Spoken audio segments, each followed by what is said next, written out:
சூப்பராக டிசைன் பண்ணியிருக்கான். ஹெலிகாப்டர் மேலே ஒயர்லெஸ் கேமரா, டக டக டக டக டக டக டக டக டக டிராஃபிக் அப்டேட், செக்யூரிட்டி எல்லாத்துக்கும் யூஸ் ஆகும். இது ஃபெயிலியர் ப்ராஜெக்ட், பறக்காதுன்னு வைரஸ் சொல்கிறான். ஏன் பறக்காது? நாம் பறக்க வைப்போம். பன்னீர் ஆல்மோஸ்ட் நெருங்கிட்டான். இன்னும் கொஞ்சம் டைம் கொடுத்து என்கரேஜ் பண்ணியிருந்தா கூட முடிச்சிருப்பான்.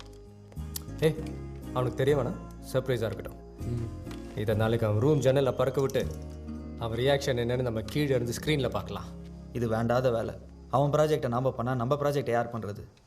ஏற்கனவே டெஸ்ட்டு, வைவா, குஸ்ஸுன்னு எல்லாம் சேர்த்து ஒவ்வொரு செமிஸ்டர்லேயும் 42 எக்ஸாம்ஸ் இருக்குது. செந்தில், ஏன் இப்படி ஓவராக பயப்படுற?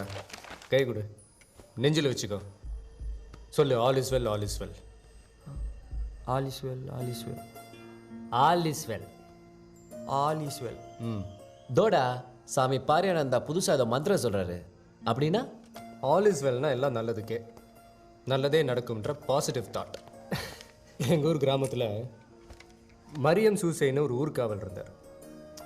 ராத்திரியானா போதும், ஆல் இஸ் வெல் அப்படின்னு கத்திக்கிட்டே சுற்றிக்கிட்டு இருப்பார். நாங்களாம் நிம்மதியாக தூங்கிடுவோம். ஒரு நாள் எங்கள் ஊரில் திருட்டு போயிடுச்சு. அதுக்கப்புறமா தான் தெரிஞ்சது ராத்திரி ஆன அண்ணனுக்கு கண்ணு தெரியாது.